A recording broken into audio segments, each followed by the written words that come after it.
Selamat pagi, Mama, Papa, dan anak-anak yang terkasih. Bagaimana kabarnya?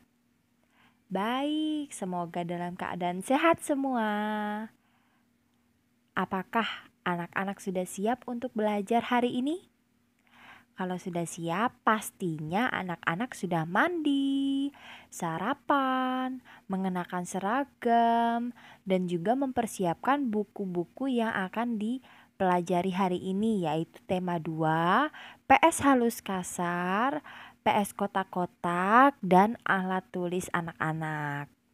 Nah, sekarang kita akan belajar tema 2, subtema 2, pembelajaran 3 dan 4. Ya, kita akan belajar 2 pembelajaran. Nah, yang pertama, perhatikan gambar ini. Nah, ini adalah gambar apa ya kira-kira? Iya, betul sekali. Ini adalah gambar dari buah jambu biji. Nah, kalau ini apa kira-kira?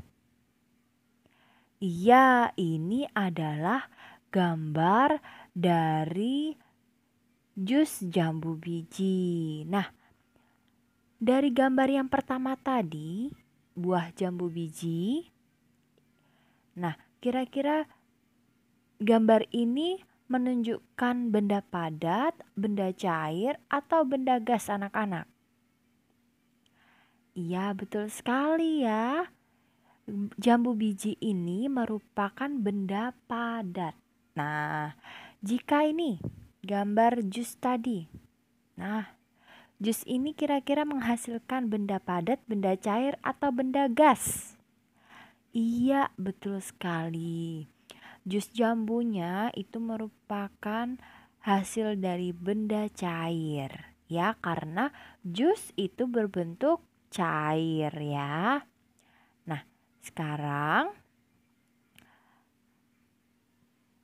kita buka halaman 71.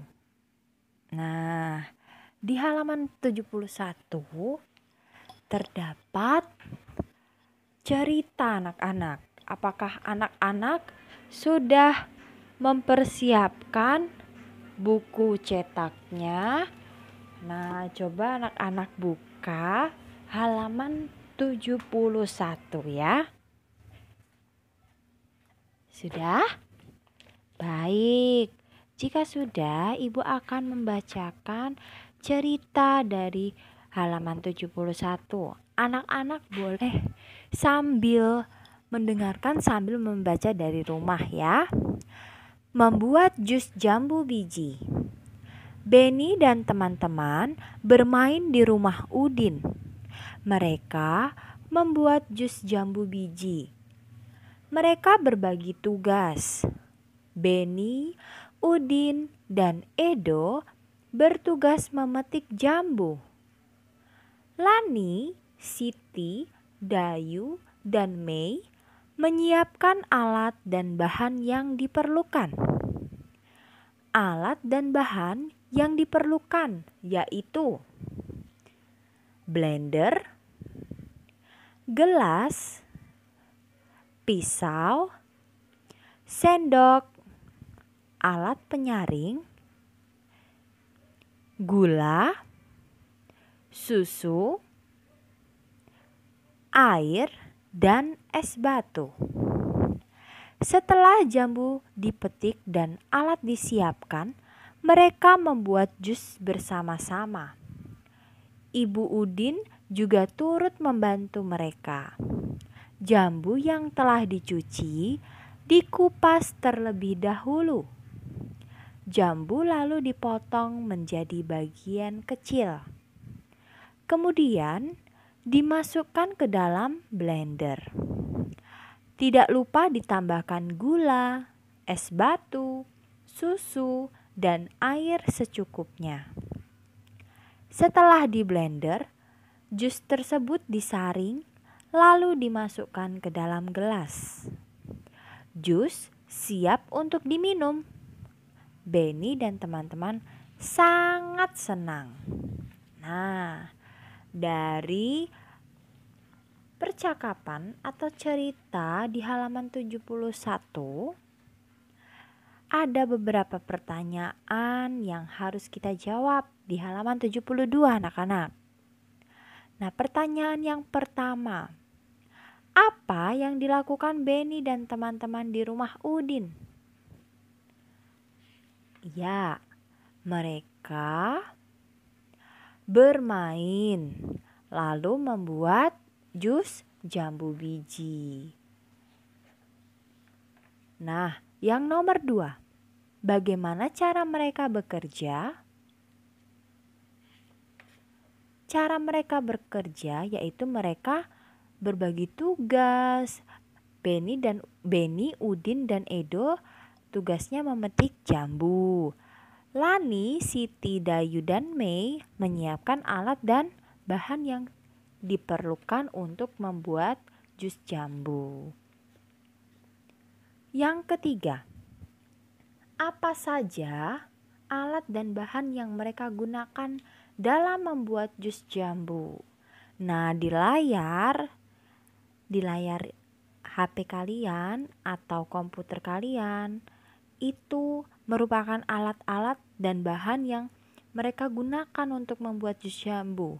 Ada blender, gelas, pisau, sendok, saringan, sugar atau gula, susu, air, dan es batu. Itu merupakan alat dan bahan yang akan mereka gunakan. Nomor 4, dari alat dan bahan yang digunakan, manakah yang termasuk benda padat? Yuk, kira-kira mana ya yang termasuk benda padat dari alat-alat tadi? Ya, ada blender, gelas, sendok, pisau, penyaring, dan es batu. Itu merupakan alat dari benda padat yang Benny dan teman-teman lakukan untuk membuat jus jambu. Lalu nomor 5, manakah yang termasuk benda cair anak-anak? Tadi kita sudah menemukan benda padatnya. Kira-kira mana yang termasuk benda cair?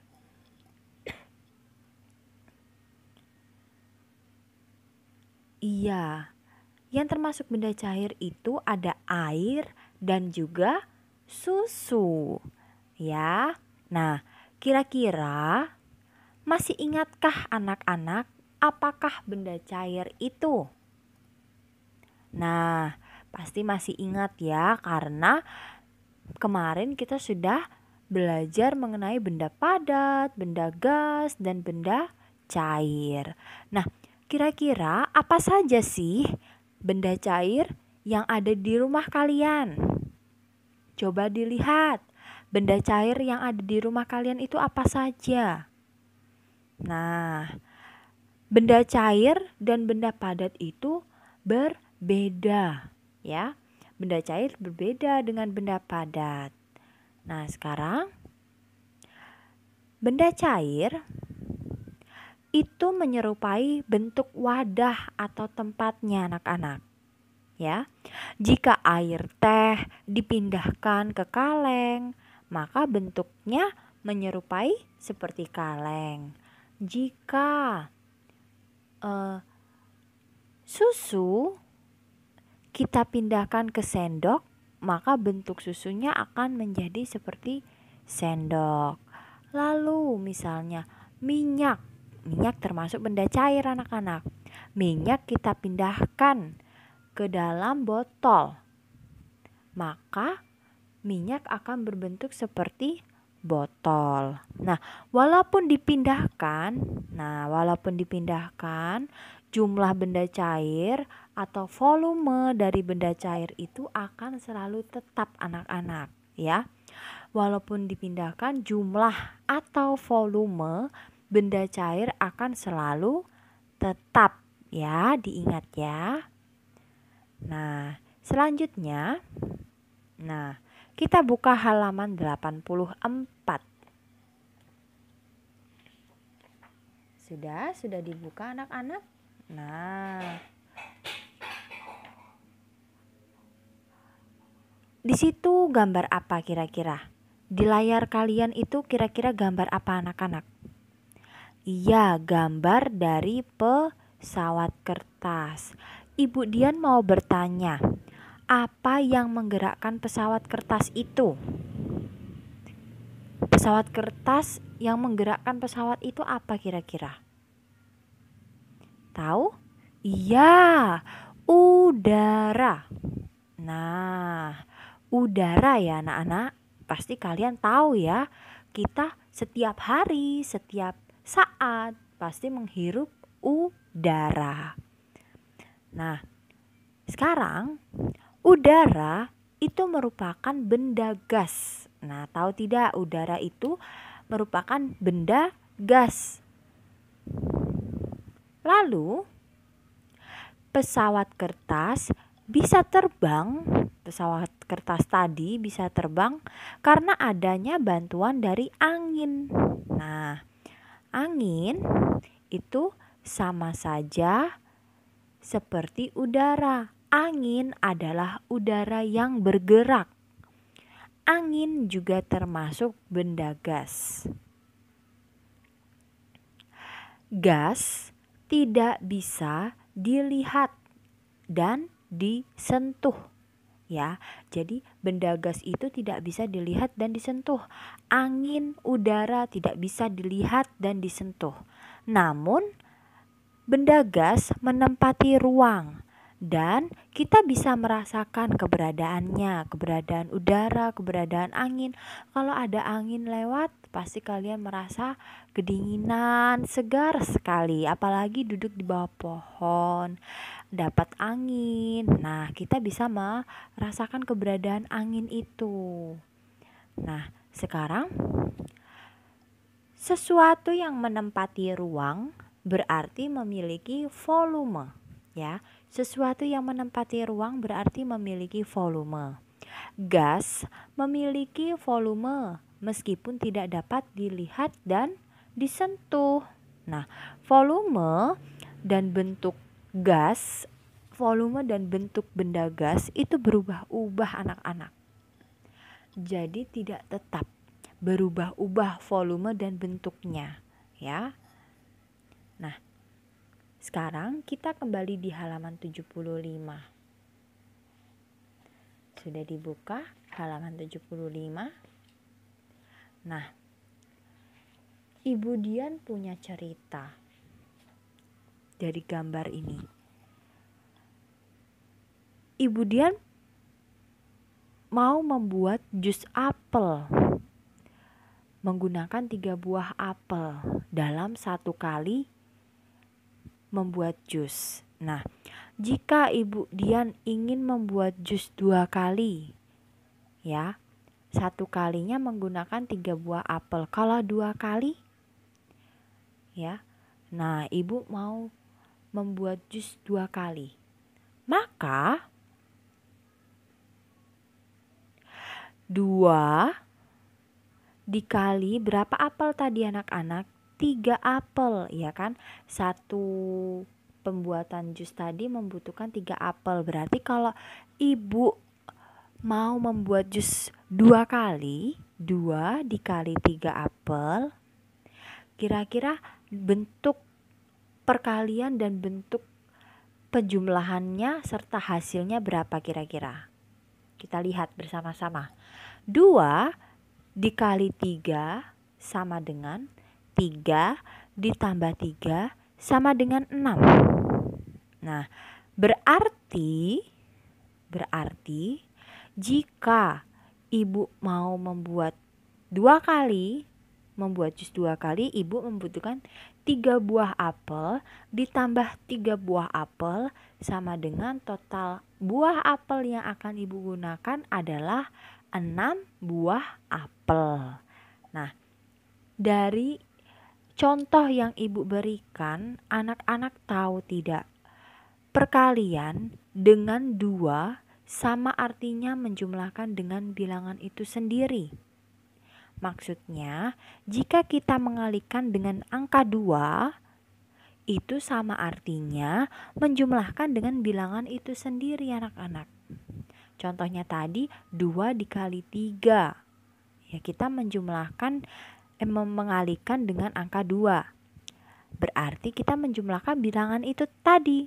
Berarti bilangannya 3, ya kan? 3 ditambah 3 sama dengan 6.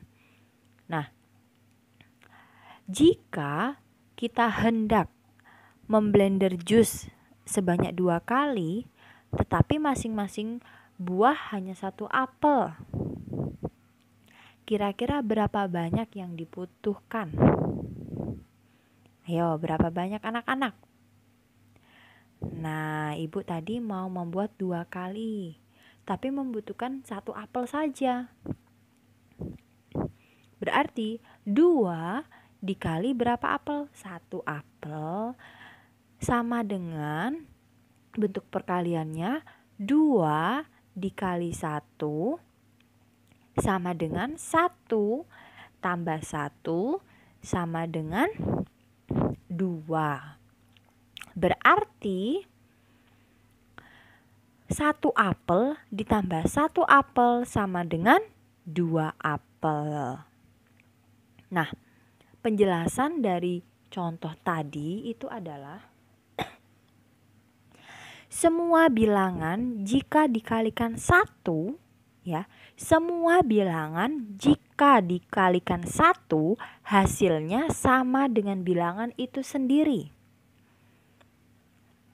Kita lihat contohnya di halaman 76. 3 dikali 1 sama dengan 1 tambah 1 tambah 1 sama dengan 3. 8 dikali 1 sama dengan 1 tambah 1 tambah 1 tambah 1 tambah 1 tambah 1 tambah 1 tambah 1 sama dengan 8. Kita lihat halaman 77 nomor 3 yang atas. 1 dikali 4. Berarti ada penjumlahannya 1 kali. Berarti 1 dikali 4 ya sama dengan 4. Gitu ya. Nah, sekarang apabila semua bilangan jika dikalikan 0, maka hasilnya tetap 0. Ya, apabila semua bilangan jika dikalikan 0, maka hasilnya tetap 0. Mau berapapun bilangan itu, mau 100 dikali 0 ya hasilnya 0. Mau 150 dikali 0 ya hasilnya tetap 0 ya. Jadi 100 dikali 0 bukan hasilnya 100, tetapi hasil yang benar adalah 0. Paham anak-anak sampai sini? Syukurlah jika anak-anak paham. Nah, slide berikutnya kita akan belajar tentang gerakan memetik buah. Nah, pasti anak-anak pernah melakukan gerakan memetik buah. Kita buka halaman 78. Nah, di situ ada contoh dari gerakan memetik buah. Kita amati. Ya, kita amati contohnya. Ternyata saat kita memetik buah, tangan kita ke atas, lalu kaki kita terbuka sedikit. Nah, apakah pandangan kita harus ke depan? Tidak, pandangan kita yang melihat buah yang akan kita petik anak-anak. Nah, ada 2 gerakan memetik buah pada pohon yang tinggi dan yang pendek atau rendah. Kita pertama akan belajar gerak memetik buah dari pohon yang tinggi dulu. Gerakan yang pertama, perhatikan. Gambar ini perhatikan ya. Tangan kanan diangkat ke atas. Tangan kanan kalian diangkat ke atas. Pandangan kita ke atas. Lalu kedua kaki terbuka. Sedikit saja ya, tidak perlu banyak-banyak. Nah, langkah kedua, pergelangan tangan diputar ya. Pergelangan tangan tadi diputar. Pandangan ke arah buah yang akan dipetik, lalu kedua kaki sedikit menjinjit. Ini adalah cara-cara memetik pohon buah yang tinggi. Lalu bagaimana kalau kita mau memetik pohon buah yang rendah? Cara pertama kita lihat, tangan kanan lurus ke depan. Ya, tangan kanan lurus ke depan. Pandangan kita juga ke depan. Langkah kedua,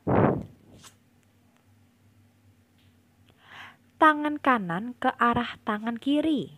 Tangan kanan ke arah tangan kiri, pandangan kita ke arah tangan kiri. Lalu, tangan seperti memegang buah dipindahkan ke keranjang. Nah, ini contoh atau cara-cara gerak memetik buah yang rendah. Nah, Ibu juga punya gerakan yang lain, yaitu gerakan menirukan pesawat terbang. Nah, cara pertama ini adalah contoh dari gerakan menirukan pesawat meninggalkan landasan. Tangan kita direntangkan. Posisi pertama yaitu berdiri tegap, ya. Lalu yang kedua, tangan kita direntangkan, lalu kaki kita terbuka sedikit.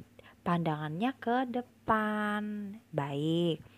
Lalu langkah kedua, cara kedua, ini menirukan pesawat yang sedang terbang. Nah, kita tetap merentangkan tangan kita, kedua tangan kita, kakinya tetap terbuka, lalu kita bergerak ke kanan, ke kiri, boleh sambil berjalan atau berlari. Yang ketiga, ini gambar menirukan pesawat mendarat, pesawat turun ya. Nah, dari tangan kita merentangkan terbang tadi, lalu kita membungkukkan punggung kita, ya. Tangannya tetap direntangkan, punggungnya dibungkukkan, lalu kakinya tetap dibuka, posisi kepala menunduk. Nah, tahu tidak, dari gerakan memetik buah, gerakan menirukan pesawat, gerakan-gerakan tersebut itu bisa dikombinasi menjadi gerakan tarian anak-anak. Nah, jika kita tatap muka, kita bertemu, pasti kita akan bisa belajar menari bersama-sama. Untuk saat ini kita tidak belajar menari, tapi anak-anak boleh melakukan gerakan menari. Dari gerakan memetik buah boleh, menirukan pesawat terbang juga boleh, atau gerakan menari yang lain. Ya, boleh ajak mama, papa, kakak, adik bersama-sama melakukan gerakan menari. Nah, cukup sekian pembelajaran kita hari ini. Semoga apa yang kita pelajari dapat anak-anak serap, ya. Lalu bisa anak-anak setelah ini bisa mengerjakan tugas yang ibu berikan. Baik, sampai bertemu di pembelajaran berikutnya lewat daring. Semoga anak-anak masih dalam keadaan sehat. Ibu minta anak-anak tetap menjaga kesehatan, makan yang banyak, dan juga jika anak-anak keluar tetap mematuhi protokol kesehatan, ya, supaya kita tidak terkena virus corona. Oke? Oke, Bu Dian. Terima kasih anak-anak. Sampai jumpa. Jangan lupa berdoa ya. Dadah.